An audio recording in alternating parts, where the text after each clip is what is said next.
എക്കോക്സി മൊഡ്യൂൾസിൽ 8th മൊഡ്യൂളായി arrange ചെയ്തിരിക്കുന്നതാണ് reports module. ഈ ഒരു reports മൊഡ്യൂളിൽ 50+ റിപ്പോർട്ട്സ് ആണ് അറേഞ്ച് ചെയ്തിരിക്കുന്നത്. എക്കോക്സി റിസർച്ച് ആൻഡ് ഡെവലപ്മെൻറ്റ് ടീം നടത്തിയ continuous market research, customer feedback, financial service എന്നിവയുടെ ബേസിസിലാണ് ഓരോ റിപ്പോർട്ടും ഇതിൽ ഇൻക്ലൂഡ് ചെയ്തിരിക്കുന്നത്. അതുകൊണ്ട് ഏതൊരു യൂസറിനും ആവശ്യമായിട്ടുള്ള എല്ലാ റിപ്പോർട്ട്സും ഈ ഒരു റിപ്പോർട്ട്സ് മൊഡ്യൂളിൽ അവൈലബിൾ ആയിരിക്കും. First of all reports module click ചെയ്യുമ്പോൾ റിപ്പോർട്ട്സ് ഫോം ഓപ്പൺ ആവുന്നു. ഈ ഒരു റിപ്പോർട്ട്സ് മൊഡ്യൂളിൽ payables, receivables, accounts, sales, purchase, inventory എന്നിങ്ങനെ 9 ഹെഡ്സ് ആയിട്ടാണ് അറേഞ്ച് ചെയ്തിരിക്കുന്നത്. ഓരോ ഹെഡ്സിൻ്റെ അണ്ടറിലും അതാത് ഹെഡ്സിന് റിലേറ്റഡ് ആയിട്ടുള്ള ഓരോ റിപ്പോർട്ടും ഇൻക്ലൂഡ് ചെയ്തിരിക്കുന്നു. ഫസ്റ്റ് ഹെഡ് വരുന്നത് പേയബിൾസ് ആണ്.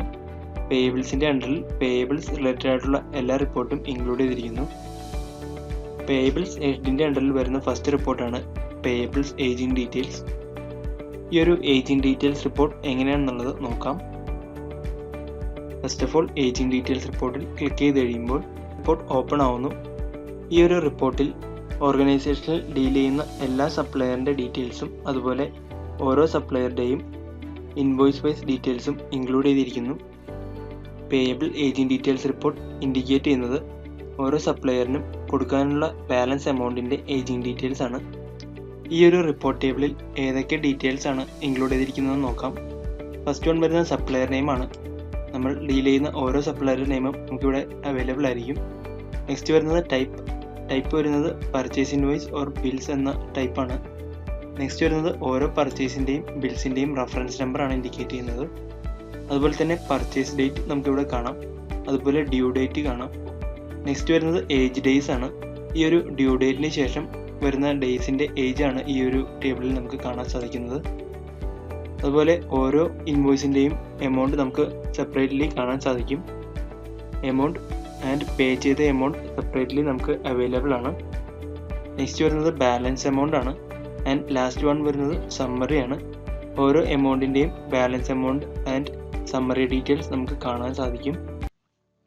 ഈ ഒരു സമ്മറി ഡാറ്റയിൽ നമുക്ക് ഏജ് ഡേയ്സ് 1 to 15, അതുപോലെ തന്നെ 31 to 45, എബവ് 45 എന്നിങ്ങനെ കാറ്റഗറൈസ് ചെയ്തിരിക്കുന്നു. ഇതിൽ നിന്നും ഓരോ സപ്ലയറിൻ്റെയും ബാലൻസ് പേ ചെയ്യാനുള്ള എമൗണ്ട് അതുപോലെ തന്നെ ഏജിംഗ് ഡീറ്റെയിൽസ് സമ്മറി എല്ലാം നമുക്ക് അറിയാൻ സാധിക്കും. റൈറ്റ് സൈഡിൽ താഴെ നമുക്ക് എല്ലാ എമൗണ്ടിൻ്റെയും ടോട്ടൽ എമൗണ്ട് അവൈലബിൾ ആണ്. നെക്സ്റ്റ് ഈ ഒരു റിപ്പോർട്ടിൽ അവൈലബിൾ ആയിട്ടുള്ള മെനൂസ് നോക്കാം. ഫസ്റ്റ് വൺ വരുന്നത് കസ്റ്റമൈസ് റിപ്പോർട്ട് എന്ന ഓപ്ഷനാണ്. ഈ ഒരു റിപ്പോർട്ടിൻ്റെ ഡാറ്റ നമുക്ക് കസ്റ്റം ചെയ്യണം അല്ലെങ്കിൽ ഫിൽട്ടർ ചെയ്യണം എന്നുണ്ടെങ്കിൽ ഈ ഒരു ഓപ്ഷൻ യൂസ് ചെയ്തുകൊണ്ട് നമുക്ക് കസ്റ്റമൈസ് ചെയ്യാൻ സാധിക്കും. കസ്റ്റമൈസ് റിപ്പോർട്ട് ഓപ്ഷൻ ക്ലിക്ക് ചെയ്ത് കഴിയുമ്പോൾ കസ്റ്റമൈസ് റിപ്പോർട്ടിൻ്റെ ടാബ് ഓപ്പൺ ആവുന്നു. ഇവിടെ നമുക്ക് ഡ്യൂ ഡേറ്റ് ബിറ്റ്വീൻ എന്നൊരു ഓപ്ഷൻ ഫസ്റ്റ് അവൈലബിൾ ആണ്. നമുക്ക് ഡേറ്റ് വൈസ് ഡാറ്റ കസ്റ്റമൈസ് ചെയ്യാനായിട്ട് ഈ ഒരു ഓപ്ഷൻ യൂസ് ചെയ്യാം. Start date and end date select ചെയ്തുകൊണ്ട് റൺ റിപ്പോർട്ട് ക്ലിക്ക് ചെയ്ത് കഴിഞ്ഞാൽ നമുക്ക് ആ ഒരു ഡേറ്റിന് ഇടയിലുള്ള ഡാറ്റാസ് നമുക്ക് ആക്സസ് ചെയ്യാൻ സാധിക്കും. നെക്സ്റ്റ് വരുന്നത് സപ്ലയർ സെലക്ട് ചെയ്തുകൊണ്ട് ഡാറ്റ ആക്സസ് ചെയ്യാനുള്ള ഓപ്ഷനാണ്. നമ്മൾ സെലക്ട് ചെയ്യുന്ന സപ്ലയറുടെ ഡീറ്റെയിൽസ് മാത്രം ആക്സസ് ചെയ്യാൻ ഈ ഒരു ഓപ്ഷൻ ഹെൽപ്പ് ചെയ്യുന്നു. അതുപോലെ നമുക്ക് ടൈപ്പ് വൈസ് നമുക്ക് ഡാറ്റ സെർച്ച് ചെയ്യാനും അതുപോലെ റെഫറൻസ് നമ്പർ എൻ്റർ ചെയ്തുകൊണ്ട് ഡാറ്റ ആക്സസ് ചെയ്യാനും സാധിക്കും. നെക്സ്റ്റ് മെനു വരുന്നത് പ്രിൻ്റ് ഓപ്ഷനാണ്. പ്രിൻ്റ് ഓപ്ഷൻ ക്ലിക്ക് ചെയ്ത് കഴിഞ്ഞാൽ റിപ്പോർട്ട് വ്യൂ ആണ് ഓപ്പൺ ആവുന്നത്. ഈ ഒരു റിപ്പോർട്ട് വ്യൂവിൽ റിപ്പോർട്ടിൻ്റെ കംപ്ലീറ്റ് വ്യൂ നമുക്ക് അവൈലബിൾ ആയിരിക്കും. അതുപോലെ നമുക്ക് സൂം ഇൻ ചെയ്യാനും പേജ് ഫോർമാറ്റിന് വേണ്ടിയിട്ടും ഇവിടെ മെനൂസ് അവൈലബിൾ ആണ്. പ്രിൻറ്റ് ചെയ്യണമെന്നുണ്ടെങ്കിൽ റൈറ്റ് സൈഡിലുള്ള പ്രിൻ്റ് ഓപ്ഷൻ യൂസ് ചെയ്തുകൊണ്ട് നമുക്ക് ഈ ഒരു റിപ്പോർട്ട് ഡാറ്റ പ്രിൻറ്റ് ചെയ്യാൻ സാധിക്കും. അതുപോലെ നെക്സ്റ്റ് ഓപ്ഷൻ വരുന്നത് എക്സ്പോർട്ട് ചെയ്യാനുള്ള ഓപ്ഷനാണ്. ഈ ഒരു റിപ്പോർട്ടിൻ്റെ ഡീറ്റെയിൽസ് എല്ലാം എക്സൽ ഫോർമാറ്റിലേക്ക് എക്സ്പോർട്ട് ചെയ്യാൻ നമുക്ക് ഈ ഒരു മെനു യൂസ് ചെയ്തുകൊണ്ട് സാധിക്കും. നെക്സ്റ്റ് വരുന്നത് എക്സിറ്റ് ഓപ്ഷനാണ്. എക്സിറ്റ് ഓപ്ഷൻ ക്ലിക്ക് ചെയ്ത് കഴിഞ്ഞാൽ റിപ്പോർട്ട് വ്യൂവിൽ നിന്നും വീണ്ടും പ്രീവിയസ് പേജിലേക്ക് റീഡയറക്റ്റ് ചെയ്യുന്നു. അപ്പോൾ ഇത്രയും ഡീറ്റെയിൽസ് ആണ് ഈ ഒരു ഏജിംഗ് ഡീറ്റെയിൽസ് റിപ്പോർട്ടിൽ ഇൻക്ലൂഡ് ചെയ്തിരിക്കുന്നത്. പേയബിൾസ് ഹെഡിൻ്റെ അണ്ടറിൽ ഏജിംഗ് ഡീറ്റെയിൽസിന് ശേഷം നെക്സ്റ്റ് വരുന്ന ഓപ്ഷനാണ് ageing summary. Ageing summary option click ചെയ്യുമ്പോൾ സമ്മറി റിപ്പോർട്ട് ഓപ്പൺ ആവുന്നു. ഈ ഒരു ഏജിംഗ് സമ്മറി റിപ്പോർട്ടിൽ ഏജിംഗ് ഡീറ്റെയിൽസിൻ്റെ റിപ്പോർട്ട്സ് പോലെ തന്നെ ഡ്യൂ ഡേറ്റിന് ശേഷം വരുന്ന ഓരോ പേയ്മെൻറ്റിൻ്റെയും ഏജിംഗ് സമ്മറി ഡീറ്റെയിൽസ് നമുക്ക് കാണാൻ സാധിക്കും. റിപ്പോർട്ട് ഡാറ്റ ടേബിളിൽ ഓരോ സപ്ലയറുടെ ഡീറ്റെയിൽസും അതുപോലെ തന്നെ സപ്ലയർ വൈസ് ഇൻവോയ്സ് ഡീറ്റെയിൽസും ഇൻക്ലൂഡ് ചെയ്തിരിക്കുന്നു. നെക്സ്റ്റ് കോളം ഇൻക്ലൂഡ് ചെയ്തിരിക്കുന്നത് കറണ്ട് എന്ന കോളമാണ്. കറണ്ട് കോളം റെപ്രസെൻ്റ് ചെയ്യുന്നത് ഓരോ ഇൻവോയ്സിൻ്റെയും ഡ്യൂ ഡേറ്റ് ആയിരിക്കുന്ന എമൗണ്ടിൻ്റെ ഡീറ്റെയിൽസ് ആണ്. നെക്സ്റ്റ് വരുന്നത് ഓരോ ഇൻവോയ്സിൻ്റെയും ഡ്യൂ ഡേറ്റിന് ശേഷമുള്ള ഏജിംഗ് സമ്മറിയുടെ കാറ്റഗറൈസേഷൻ ആണ്.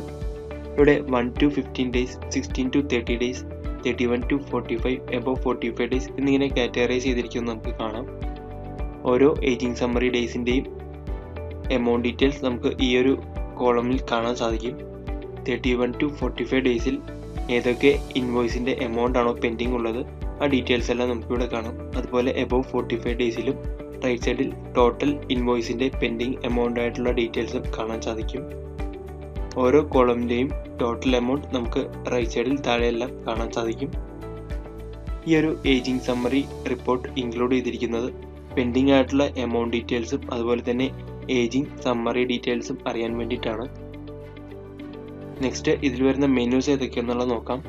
നമ്മൾ ഓൾറെഡി ഏജിംഗ് ഡീറ്റെയിൽസിൽ പറഞ്ഞതുപോലെ തന്നെ നമുക്ക് ഫിൽട്ടർ ചെയ്യാൻ അല്ലെങ്കിൽ കസ്റ്റമൈസ് ചെയ്യാനായിട്ട് ഇവിടെ ഒരു കസ്റ്റമൈസ് റിപ്പോർട്ട് എന്ന ഓപ്ഷൻ ഇൻക്ലൂഡ് ചെയ്തിരിക്കുന്നു. കസ്റ്റമൈസ് റിപ്പോർട്ട് ഓപ്ഷൻ ക്ലിക്ക് ചെയ്ത് കഴിഞ്ഞാൽ ടാബ് ഓപ്പൺ ആവുന്നു. ഇവിടെ നമുക്ക് സപ്ലയർ ഓപ്ഷനാണ് അവൈലബിൾ ആയിട്ടുള്ളത്. സപ്ലയർ സെലക്ട് ചെയ്തുകൊണ്ട് ഒരു പർട്ടിക്കുലർ സപ്ലയറിൻ്റെ ഏജിംഗ് സമ്മറി ഡീറ്റെയിൽസ് മാത്രം നമുക്ക് സെലക്ട് ചെയ്ത് ആക്സസ് ചെയ്യാൻ സാധിക്കും. കസ്റ്റമൈസ് റിപ്പോർട്ടിന് ശേഷം നെക്സ്റ്റ് മെനു വരുന്നത് റൈറ്റ് സൈഡിലുള്ള പ്രിന്റ് ഓപ്ഷനാണ്. ഈ ഒരു പ്രിന്റ് ഓപ്ഷൻ ക്ലിക്ക് ചെയ്യുമ്പോൾ ageing summary report view open ആവുന്നു. ഈ ഒരു റിപ്പോർട്ട് വ്യൂവിൽ ഏജിംഗ് ഡീറ്റെയിൽസിൽ പറഞ്ഞതുപോലെ തന്നെ നമുക്ക് print option and export option available ആണ്. റൈറ്റ് സൈഡിലുള്ള എക്സിറ്റ് ഓപ്ഷൻ ക്ലിക്ക് ചെയ്ത് കഴിഞ്ഞാൽ വീണ്ടും ഏജിംഗ് സമ്മറി റിപ്പോർട്ടിൻ്റെ പേജിലേക്കാണ് റീഡയറക്റ്റ് ചെയ്യുന്നത്. അപ്പോൾ ഇത്രയും ഡീറ്റെയിൽസ് ആണ് ഏജിംഗ് സമ്മറി റിപ്പോർട്ടിൽ ഇൻക്ലൂഡ് ചെയ്തിരിക്കുന്നത്. പേബിൾസ് ഹെഡിൽ തേർഡ് വൺ വരുന്നത് പർച്ചേസ് ഡീറ്റെയിൽസ് ആണ്. ക്ലിക്ക് ചെയ്ത് കഴിയുമ്പോൾ പർച്ചേസ് ഡീറ്റെയിൽസ് റിപ്പോർട്ട് ഓപ്പൺ ആവുന്നു. ഈ ഒരു പർച്ചേസ് ഡീറ്റെയിൽസ് റിപ്പോർട്ടിൽ ഓർഗനൈസേഷനിൽ ഇതുവരെ പർച്ചേസ് ചെയ്തിരിക്കുന്ന എല്ലാ സപ്ലയറിൻ്റെ ഡീറ്റെയിൽസും അതുപോലെ തന്നെ ഓരോ സപ്ലയറുടെയും സെപ്പറേറ്റ് ഇൻവോയ്സ് ഡീറ്റെയിൽസ് ആയിട്ട് നമുക്കിവിടെ കാണാൻ സാധിക്കും. സപ്ലയർ നെയിം, അതുപോലെ ഓരോ ഇൻവോയ്സിൻ്റെയും റെഫറൻസ് നമ്പർ, ഇൻവോയ്സ് ചെയ്ത ഡേറ്റ്, ഓരോ ഇൻവോയ്സിൻ്റെയും ഡ്യൂ ഡേറ്റ്, അതുപോലെ ഓരോ ഇൻവോയ്സിൻ്റെയും ടോട്ടൽ എമൗണ്ട്, ഓൾറെഡി പേ ചെയ്ത amount and balance pending amount, ഇത്രയും ഡീറ്റെയിൽസ് എല്ലാം ഈ ഒരു റിപ്പോർട്ട് ടേബിളിൽ അവൈലബിൾ ആണ്. ഓരോ എമൗണ്ട് കോളത്തിൻ്റെയും സബ് ടോട്ടൽ എമൗണ്ട് താഴെ നമുക്ക് കാണാൻ സാധിക്കും. ഈ ഒരു പർച്ചേസ് ഡീറ്റെയിൽസ് റിപ്പോർട്ടിലൂടെ ഓർഗനൈസേഷനിൽ ഡീൽ ചെയ്ത എല്ലാ സപ്ലയറിൻ്റെ ഇൻവോയ്സ് വൈസ് ഡീറ്റെയിൽസും അതുപോലെ പെൻഡിങ് ആയിട്ടുള്ള ഓരോ ഇൻവോയ്സിൻ്റെയും എമൗണ്ട് ഡീറ്റെയിൽസും നമുക്ക് കാണാൻ സാധിക്കും. നെക്സ്റ്റ് ഈ ഒരു റിപ്പോർട്ട് ഓപ്ഷൻ കസ്റ്റമൈസ് ചെയ്യാനുള്ള ഓപ്ഷനാണ് ഇവിടെ അവൈലബിൾ ആയിട്ടുള്ളത്. കസ്റ്റമൈസ് റിപ്പോർട്ട് ഓപ്ഷൻ ക്ലിക്ക് ചെയ്ത് കഴിഞ്ഞാൽ കസ്റ്റമൈസ് ചെയ്യാനുള്ള ടാബ് ഓപ്പൺ ആവുന്നു. ഇവിടെ ഫസ്റ്റ് നമുക്ക് ഡ്യൂ ഡേറ്റ് ബിറ്റ്വീൻ എന്നൊരു ഓപ്ഷൻ കാണാം. ഡ്യൂ ഡേറ്റ് ബിറ്റ്വീൻ എന്ന ഓപ്ഷനിൽ നമുക്ക് starting date and end date click ചെയ്ത് കഴിഞ്ഞാൽ ആ സെലക്ട് ചെയ്യുന്ന ഒരു പർട്ടിക്കുലർ ഡേറ്റിൻ്റെ ഇടയിലുള്ള ഡീറ്റെയിൽസ് എല്ലാം ആക്സസ് ചെയ്യാൻ സാധിക്കും. അതുപോലെ നമുക്ക് റെഫറൻസ് നമ്പർ എൻ്റർ ചെയ്യാനുള്ള ഓപ്ഷൻ ഉണ്ട്. റെഫറൻസ് നമ്പർ എൻ്റർ ചെയ്തുകൊണ്ട് റൺ റിപ്പോർട്ട് ക്ലിക്ക് ചെയ്ത് കഴിഞ്ഞാൽ നമ്മൾ എൻ്റർ ചെയ്ത് കൊടുക്കുന്ന റെഫറൻസ് നമ്പറിൻ്റെ സപ്ലയർ ഡീറ്റെയിൽസ് എല്ലാം നമുക്ക് ആക്സസ് ചെയ്യാൻ സാധിക്കും. അതുപോലെ സപ്ലയർ സെലക്ട് ചെയ്തുകൊണ്ടും നമുക്ക് ഈ ഒരു റിപ്പോർട്ട് കസ്റ്റമൈസ് ചെയ്യാം. നെക്സ്റ്റ് റൈറ്റ് സൈഡിലുള്ള പ്രിന്റ് ഓപ്ഷൻ ക്ലിക്ക് ചെയ്ത് കഴിഞ്ഞാൽ ഈ ഒരു പർച്ചേസ് ഡീറ്റെയിൽസ് റിപ്പോർട്ടിൻ്റെ റിപ്പോർട്ട് വ്യൂ ആക്സസ് ചെയ്യാൻ സാധിക്കും. ഈ ഒരു റിപ്പോർട്ട് വ്യൂവിൽ complete purchase details report view ചെയ്യാനും അതുപോലെ പ്രിന്റ് ചെയ്യാനും എക്സ്പോർട്ട് ചെയ്യാനുള്ള ഓപ്ഷൻസ് അവൈലബിൾ ആണ്. എക്സിറ്റ് ഓപ്ഷൻ ക്ലിക്ക് ചെയ്ത് കഴിഞ്ഞാൽ വീണ്ടും പർച്ചേസ് ഡീറ്റെയിൽസ് റിപ്പോർട്ടിൻ്റെ പ്രീവിയസ് പേജിലേക്ക് റീഡയറക്റ്റ് ചെയ്യുന്നു. പർച്ചേസ് ഡീറ്റെയിൽസ് റിപ്പോർട്ടിന് ശേഷം പേയബിൾസ് ഹെഡിൻ്റെ അണ്ടറിൽ വരുന്ന നെക്സ്റ്റ് ഓപ്ഷനാണ് supplier balances. Supplier balance option click ചെയ്യുമ്പോൾ റിപ്പോർട്ട് ഓപ്പൺ ആവുന്നു. ഈ ഒരു സപ്ലയർ ബാലൻസസ് റിപ്പോർട്ടിൽ ഓർഗനൈസേഷനിൽ ഇതുവരെ ഡീൽ ചെയ്തിരിക്കുന്ന എല്ലാ സപ്ലയറിൻ്റെ ഡീറ്റെയിൽസും അതുപോലെ ഓരോ സപ്ലയറിൻ്റെയും ഇൻവോയ്സ് വൈസ് ഡീറ്റെയിൽസ് ആയിട്ട് അറേഞ്ച് ചെയ്തിരിക്കുന്നു. ഈ ഒരു ഡാറ്റ ടേബിളിൽ ഓരോ ഇൻവോയ്സിൻ്റെയും ടോട്ടൽ ഡ്യൂ എമൗണ്ട് അതുപോലെ എക്സസ് പേയ്മെൻറ്റ് എമൗണ്ട്, നെക്സ്റ്റ് വരുന്നത് ഓൾറെഡി പേ ചെയ്ത amount and balance pending amount, ഇത്രയും ഡീറ്റെയിൽസ് അവൈലബിൾ ആണ്. ഓരോ എമൗണ്ട് കോളത്തിൻ്റെയും ടോട്ടൽ എമൗണ്ട് താഴെ അവൈലബിൾ ആണ്. ഈ ഒരു റിപ്പോർട്ടിൽ നിന്നും നമ്മളുടെ ഓർഗനൈസേഷനിലുള്ള ഓരോ സപ്ലയറുടെയും പെൻഡിങ് ബാലൻസ് എമൗണ്ട് എല്ലാം നമുക്ക് മനസ്സിലാക്കാൻ സാധിക്കും. നെക്സ്റ്റ്, കസ്റ്റമൈസ് റിപ്പോർട്ട് എന്നൊരു മെനു ഓപ്ഷൻ അവൈലബിൾ ആണ്. ഈ ഒരു മെനു യൂസ് ചെയ്തുകൊണ്ട് നമുക്ക് ഈ ഒരു റിപ്പോർട്ട് കസ്റ്റമൈസ് ചെയ്യാൻ സാധിക്കും. കസ്റ്റമൈസ് ചെയ്യാനായിട്ട് ഡ്യൂ ഡേറ്റ് ബിറ്റ്വീൻ എന്നൊരു ഓപ്ഷൻ അവൈലബിൾ ആണ്. ഈ ഒരു ഓപ്ഷനിൽ നമ്മൾ നേരത്തെ പറഞ്ഞതുപോലെ തന്നെ starting date and end date select ചെയ്തുകൊണ്ട് ഒരു ഡേറ്റിൻ്റെ പർട്ടിക്കുലർ ഡീറ്റെയിൽസ് എല്ലാം ആക്സസ് ചെയ്യാൻ സാധിക്കും. അതുപോലെ നമുക്ക് ഓരോ സപ്ലയർ വൈസ് ഡീറ്റെയിൽസും ആക്സസ് ചെയ്യാനുള്ള ഓപ്ഷൻ ഉണ്ട്. സെലക്ട് ഓപ്ഷനിൽ നിന്നും നമുക്ക് അവൈലബിൾ ആയിട്ടുള്ള സപ്ലയറിനെ സെലക്ട് ചെയ്തുകൊണ്ട് റൺ റിപ്പോർട്ട് ക്ലിക്ക് ചെയ്ത് കഴിഞ്ഞാൽ നമ്മൾ സെലക്ട് ചെയ്യുന്ന സപ്ലയറുടെ മാത്രം ഡീറ്റെയിൽസ് നമുക്ക് ആക്സസ് ചെയ്യാൻ സാധിക്കും. കസ്റ്റമൈസ് റിപ്പോർട്ടിന് ശേഷം റൈറ്റ് സൈഡിൽ പ്രിന്റ് മെനു അവൈലബിൾ ആണ്. ഈ ഒരു പ്രിന്റ് ഓപ്ഷൻ ക്ലിക്ക് ചെയ്ത് കഴിഞ്ഞാൽ സപ്ലയർ ബാലൻസസിന്റെ റിപ്പോർട്ട് വ്യൂ ഓപ്പൺ ആവുന്നു.